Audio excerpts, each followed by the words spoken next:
All right, so let me go ahead and share my screen with you guys. I was telling somebody a little while ago, the computer is definitely on the struggle bus today. I think it's ready for the break as well. Okay. Here we go. So this week we are continuing to look at logical fallacies that we started looking at last week. And then on the grammar side of it, we're going to look at active and passive voice. So we will go ahead and get started here. Just as a reminder, last week we had 3.04, the name game, and 3.05, fallacies, why so informal. So that should have been turned in by like midnight last night. If you don't have it turned in, just get it turned in really quick because as soon as I finish my lesson for you guys, then I have my 11th graders and then I'm going to start grading. So if it's turned in by then, I'll grade it. If not, it'll go in as a 0 for the week, which you do not want to do. Due this week, we've got 3.06, which, like I said, we're continuing with logical fallacies, and then 3.07, active and passive voice. Please don't forget progress learning. It is important. I get a report every week of what you guys do and don't do. So make sure you're doing 2 of the videos and 2 question sets per week. So learning objectives for today. By the end of this lesson, students will be able to track the development of an argument in a text, identify and analyze the types and effectiveness of reasoning in a text, identify ways in which arguments could be improved, identify the difference between active and passive voice, and then correctly use active and passive voice. And a lot of this is going to feel like review, partly because we covered logical fallacies last week, but also active and passive voice is something that you definitely covered a little bit in 6th and 7th grade. So now instead of just identifying it, we're going to try to branch out a little bit and see if we can use that on our own. So logical fallacies, some of these we covered last week, most of these we covered last week. The ones that you're going to see the most often, things like red herring, that's kind of introducing an unrelated topic to divert attention from the main issue. So again, it's like in The Wizard of Oz, where we see the wizard behind the curtain and he's, pulling all the levers and doing all the things and pay no attention to the man behind the curtain, right? He's got that red herring he's trying to distract. Ad hominem, that is attacking a person's character instead of their argument. So a lot of times when you see people kind of hurling insults at the person making the argument instead of attacking the argument itself and saying, well, here's why you're wrong.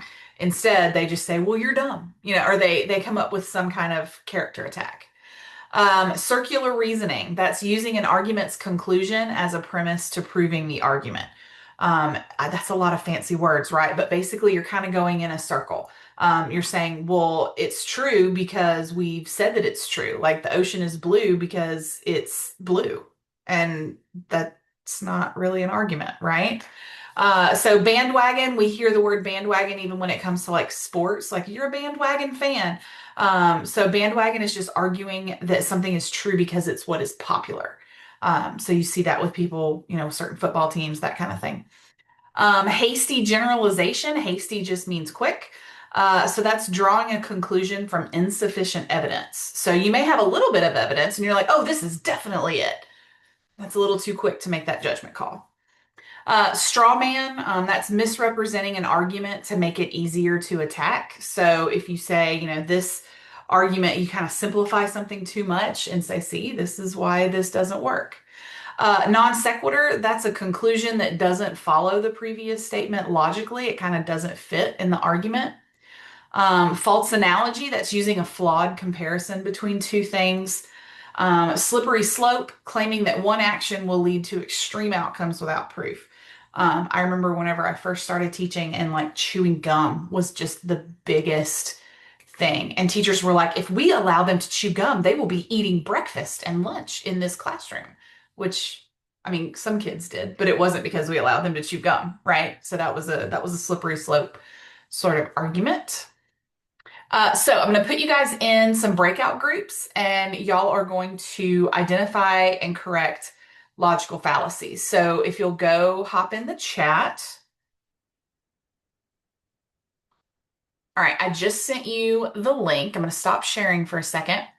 So I just sent you the link for the Padlet. I'm going to put y'all in some breakout rooms. We've only got a few of y'all today, so we'll do, let's see, we'll do 3 breakout rooms. All right, so I'm going to go ahead and open the rooms. I'm going to set a timer for like 10 or 15. I'll be popping in, seeing, how you guys are doing. But there are going to be 3 arguments. And in those arguments, you're going to tell me what logical fallacy you see, and then you're going to correct it to make it not a logical fallacy, to make it a stronger argument. So room 1, that's going to be Damien, Phoebe, and Riley. So y'all read the one on Padlet for room 1. Room 2 is going to be Hunter and Cohen. And then room 3 is going to be Morgan and Trina. So I'm opening the rooms. And I'll go ahead and pause the recording for now. All right, guys. I think everybody's coming back to the main room now. We got just about everybody. I think we're just waiting on 1 or 2. All right, so I'll go ahead and reshare my screen. Okay, so next thing we're going to look at is active and passive voice. When we talk about active voice, that means the subject is doing the action, right? When you think about people who are active, they are people who are doing something, right? Um, so passive voice, on the other hand, is where the subject receives the action. So something happens to them or they receive something. So the pumpkin pie was eaten by the dog. Active or passive? I suppose if you're the dog, it's passive. If you're the pumpkin, probably not so much. So instead of saying the dog ate the pumpkin pie, that would make it active voice. This would be passive. Jacob cleaned the kitchen. Active or passive? What do we think? I see people trying to talk, but I think you're on mute.